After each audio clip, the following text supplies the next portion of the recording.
রূপগঞ্জে গৃহবধূর মরদেহ রাস্তায় ফেলে পালানোর অভিযোগে স্বামী ও শিশুর শাশুড়িকে পুলিশে দিয়েছে এলাকাবাসী।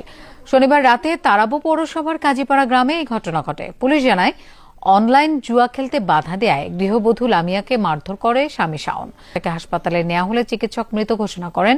মরদেহ নিয়ে যাওয়ার সময় স্থানীয়দের হামলার ভয়ে পালানোর চেষ্টা করে স্বামী শাওন ও শাশুড়ি ফাতেমা। গৃহবধূর শ্বশুর তারা মিয়াও পলাতক। এই ঘটনায় রূপগঞ্জ থানায় আত্মহত্যার প্ররোচনার মামলা করেছেন নিহতের বাবা।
মাত্র এই মাগরিবের নামাজের পরে আমার বাড়িতে গেছে, যে আমার তো যাইবার সঙ্গে কয়েছে, মা শাওনের নাইট ডিউটি পাঠামো, আমি যাই রান্ধন লাগবো। লামিয়া তো আমার লোক পড়ি বুঝতো, আমার মেয়ে তো পড়ি বুঝলো আরে খাওয়াইছে। তখন মনে করেন আমি পেতে যাও যাই আর গুরু তো রাঁধছে আলু ভাজি ধরনের ঘুমের বড়ি 20টা খাইয়ে লইছি বলে। আর আপনাকে এই মাদ্রাসার মাঠে আপনার মনে করেন এই হেরে লইয়া পাঁচটাবাসি অনেকক্ষণ করছে, হেরে বাইত না লেগে হেরে খাওয়াইয়া কাজে পাঠাবে যাইতো না। এই দিনে এর কাছে আপনার এই জন্ম নিবন্ধন চাইছে, এই হ্যাঁ একটা বিকাশ খুললো। হ্যাঁ তারপর অনলাইনে মনে করেন এই খেলে কেসিন মানে কী গেলে জুয়া এটা খেলে। তো আমি গেছে না, আমি এটা করতে দিতাম না, আমরা এমন ধনী লোক না আঙ্গ বিকাশে টাকা রাখতে আমরা দিই নাই। হ্যাঁ সমুদ্রে যদি হুন্ডার কিনে দিতে পারে, তোরা একটা মোবাইল দামি কিনে দিতে পারে না, দেখেন কিলো লাগালাগি হয়। এই একটা সূত্র ধরে আপনার কি করছে, আমার মাইয়ারে এই বাথরুম ধোয়া লইয়া দেখাইয়া আর মার লগে আবি যাবি করে, এই আমার লগে হের মাই করে। তো হের সন্তানের হ্যাঁ 2জন মানুষ লয়ে বুঝাত কেন এগুলি করে। তো এক পর্যায়ে যাইয়া আমরা গেছি ঘরে, এরপরে আমি বাইতে লয়ে করছি, আমি বাইতে আনছি ঘরে যে আমি আর যাইতাম না। অনেক তারা মিয়া কী করছে, রফিকের বলছি, আমরাও রফিকের বলতেছি, রফিকে যে তোমার এটা আঙ্গতে বিয়ে করে নিয়েছি। রফিক আঙ্গ ফোন দিতে দিতে দিতে দিতে কয় আমি বাড়িতে না।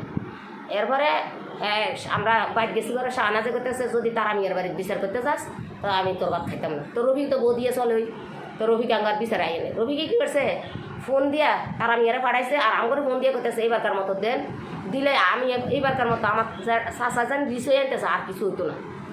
তো বেড়াও আমার কাছে অনেক রিকোয়েস্ট করছে, এইবারকার আমি দেখলু সব কিছু আমি দেখলু।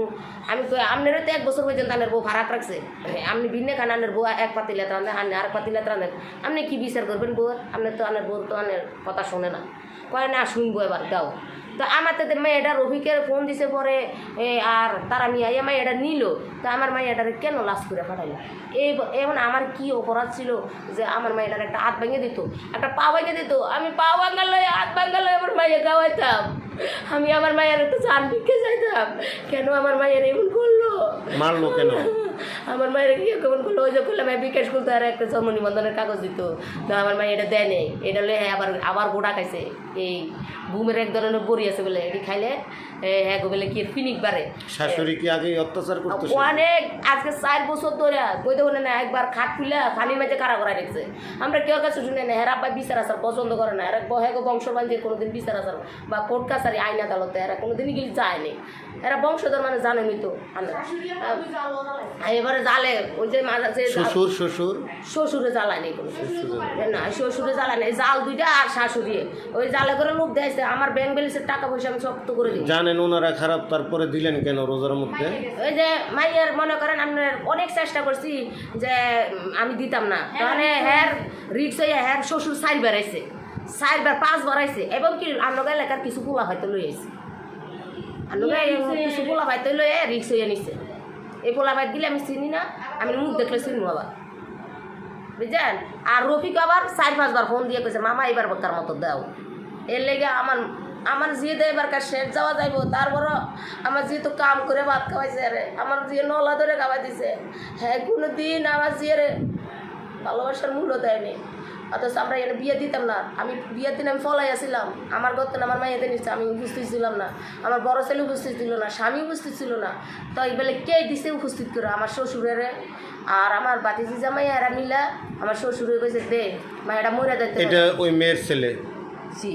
হ্যাঁ, এখন আপনারা পালতেছেন?